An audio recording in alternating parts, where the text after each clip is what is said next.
मेरी खुद की सर्जरी होने वाली है हेयर ट्रांसप्लांट। सो आप देख सकते हो जैसे सर्जरी हो रही है उसका एक छोटा सा पार्ट्स देख सकते हो। उसके बाद में आफ्टर बिफोर भी रहेगा जो भी है, यस।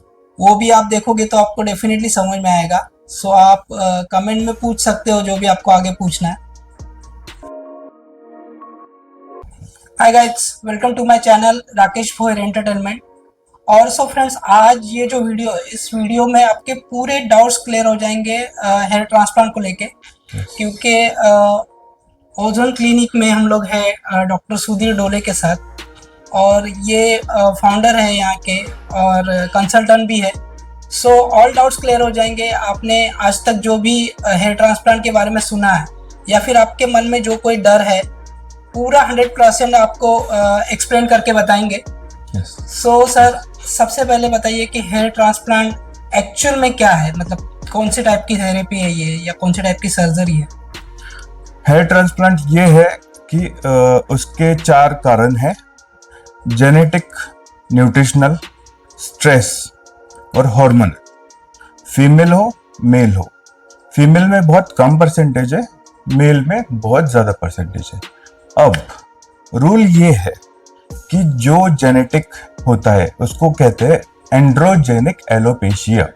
अब आते हैं इन्वेस्टिगेशन पे। Vitamin D, vitamin B 12, CBC, मतलब सिंपल ब्लड टेस्ट जो होता है उसको बोलते हैं कंप्लीट ब्लड काउंट। फिर आयरन होता है फीमेल्स में, क्योंकि उनमें पीरियड्स आते हैं और जो प्राइवेट चीजें है अब वो पेशेंट्स की, वो मैं फीमेल्स के बारे में थोड़ा डेलिकेटली बात करना चाहिए। तो उस वैसी जो चीजें हैं उनकी, उसमें बहुत सारे इश्यूज होते हैं और इतने हार्मोनल चेंजेस आते हैं ना कि इतने चेंजेस मेल्स में नहीं आते, इसीलिए फीमेल्स को डेलिकेट माना जाता है। बहुत हार्मोनल चेंजेस आते हैं, उनको बहुत दिक्कत होती है, उनको बहुत सपोर्ट की जरूरत रहती है। तो उस टाइम पर हेयर फॉल होता है, तभी आयरन भी कम, इतना कम होता है, हीमोग्लोबिन भी कम हो जाता है। उसके बाद आते हैं विटामिन बी 12 पे। तो ये 5 चीजें हैं। और थायराइड भी चेक करना है। तो थायराइड तो क्या है कि सब में नहीं होता है, बट जिसमें है उसमें ना हेयर केयर कैसे ठीक होगा। एक जीएफसी करके आता है, ग्रोथ फैक्टर कॉन्सेंट्रेट, उससे भी ठीक नहीं होगा। मेरे क्लिनिक में मैं तो सर्जरी करता नहीं हूँ, मैं यहाँ का एडमिन हूँ।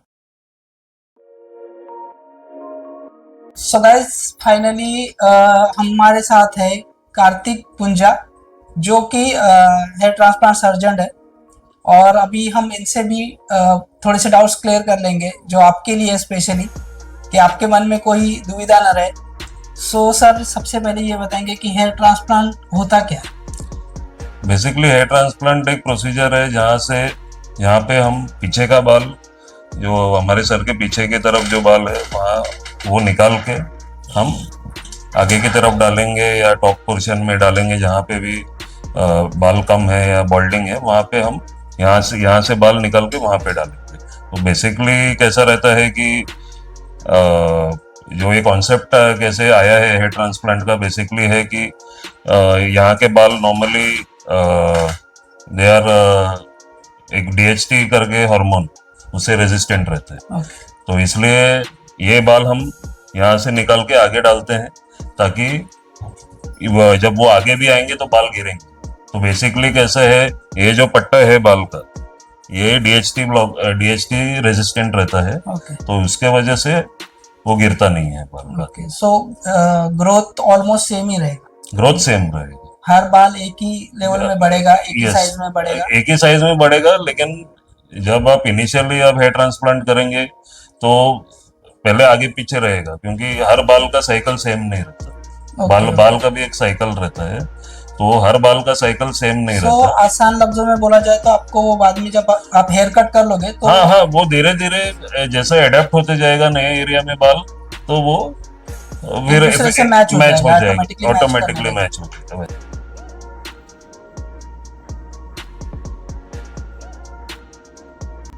वो टाइम लगेगा, मे बी 6 months 1 year में वो धीरे धीरे मैच होते जाएगा। सो इसमें सबके मन में डाउट्स ये रहता है कि कुछ साइड इफेक्ट्स होंगे या फिर कैसे होगा, तो उसके बारे में क्या बोलोगे आप? देखिए, साइड इफेक्ट्स का कैसा है कि हमें पेशेंट का प्रॉपर हिस्ट्री लेना पड़ता है।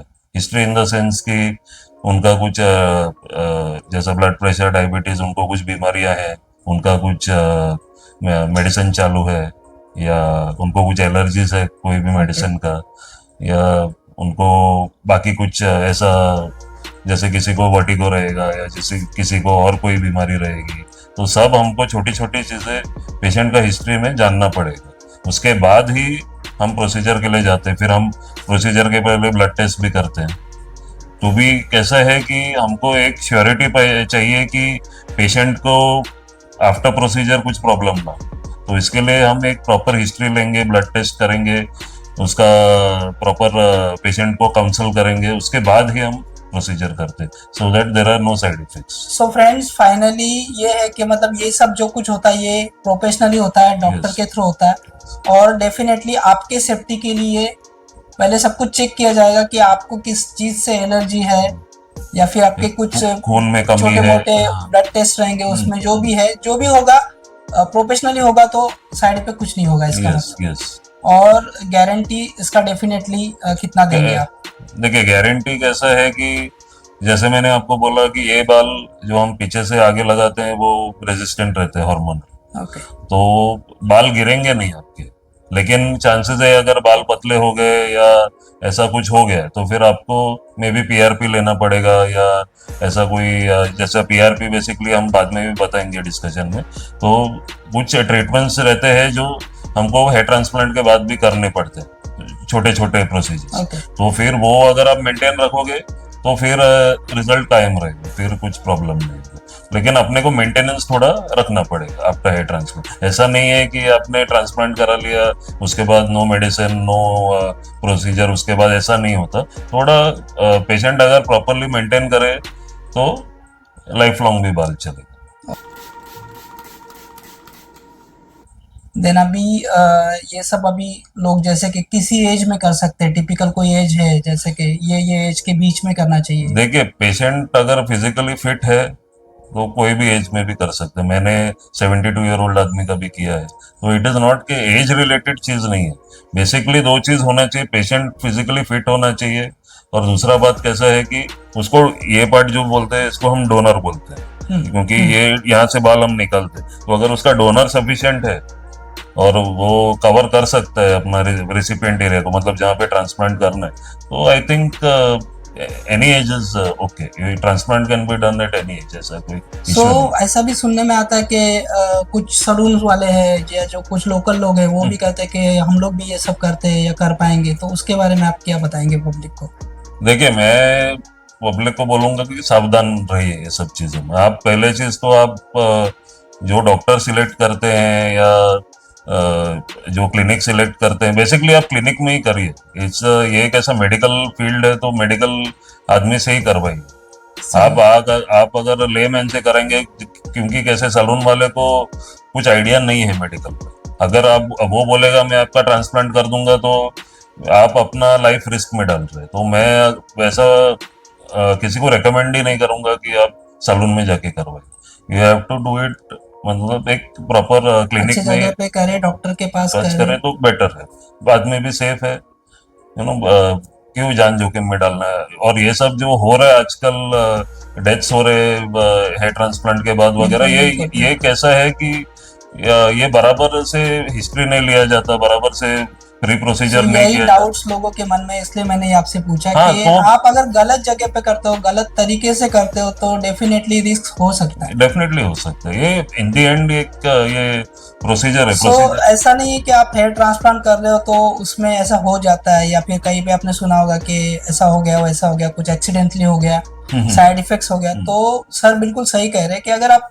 कहीं पे भी करवाओगे, गलत जगह पे करवाओगे, तो ऐसा हो सकता है। डेफिनेटली हो सकता है। आपको करना है किसी अच्छे डॉक्टर के पास, अच्छे क्लिनिक में जाके करना है।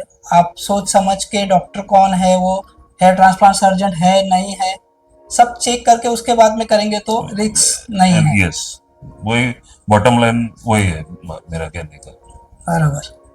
सो डेफिनेटली गाइज आप ये कर सकते हो अगर आप करना चाहते हो। सो सर सेकेंड या फिर लास्ट क्वेश्चन है ये कि अगर कितने % बाल चले गए तो लास्ट चांसेस है कि करवा सकते हैं, या फिर 100% चले गए तो करवा सकते हैं? 100% इन द सेंस आप ये तो होना चाहिए, जैसे इसीलिए पूछ रहा हूँ। ये नहीं रहेगा तो हेयर ट्रांसप्लांट इज नॉट नहीं हो पॉसिबल। सकता।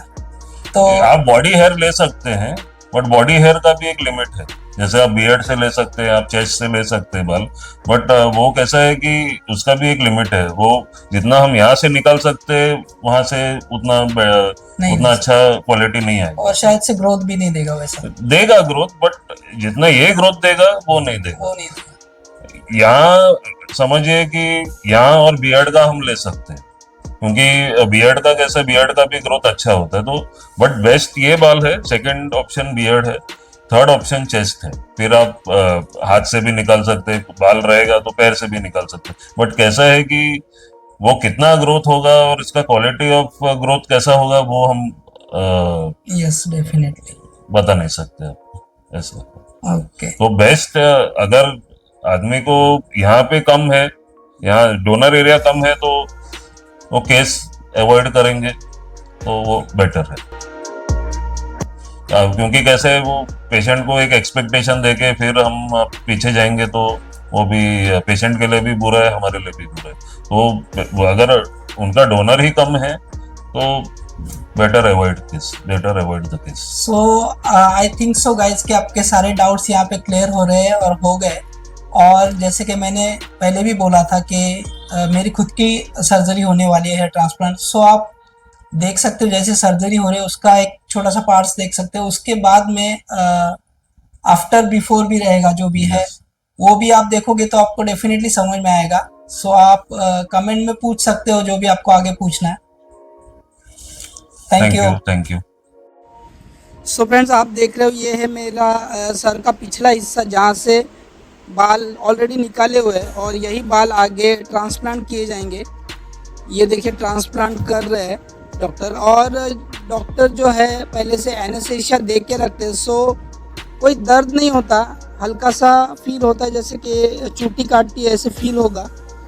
और काफ़ी बारीकी से अच्छा ही से मतलब इन्होंने किया है ये, क्योंकि आप बाद में तो रिज़ल्ट देखने ही वाले हो। और ये सर्जरी होने के बाद कुछ थोड़े दिन आपको केयर करना है अच्छे से, और रिज़ल्ट भी काफ़ी अच्छा सा मिल जाता है। मैंने आफ्टर वाला लुक भी शूट करके रखा है जो आप देखने वाले हो थोड़ी ही देर में। सो फ्रेंड्स, ये देखिए ये मेरा अभी का लुक है जो आफ्टर वाला लुक आप इसको बोल सकते हो ट्रांसप्लांट के बाद में।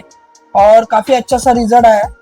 ये देखिए फोरहेड काफ़ी बड़ा था, उसके वजह से इशू ऐसे हो रहे थे कि मैं सोशल मीडिया पे बहुत सारा काम करता हूँ और कॉन्फिडेंस लेवल काफ़ी कम सा लगता था तभी, लेकिन अभी काफ़ी अच्छा कॉन्फिडेंस बढ़ गया है। और हेयर स्टाइल भी बहुत सारे क्रिएट कर सकता हूँ। अभी ये जस्ट 6 मंथ के बाद में मैं वीडियो बना रहा हूँ और काफ़ी अच्छा लग रहा है, मतलब सेटिस्फेक्शन है। सो आप भी डेफिनेटली ये ट्राई कर सकते हैं। और जो भी ट्रांसप्लांट करवाना चाहता है वो डेफिनेटली करवा सकता है, कोई रिस्क नहीं है, आपने जैसे वीडियो में देखा है। और आई होप सो कि आपको सब कुछ समझ में आया है। लेकिन फिर से वही कहूँगा कि अच्छी जगह पे अच्छे डॉक्टर के साथ ये सब करें और काफ़ी अच्छा रिजल्ट मिलता है। और जैसे डॉक्टर इंस्ट्रक्शन देंगे उससे फॉलो करना है। सो डेफिनेटली आप भी हेयर ट्रांसप्लांट करवा सकते हो।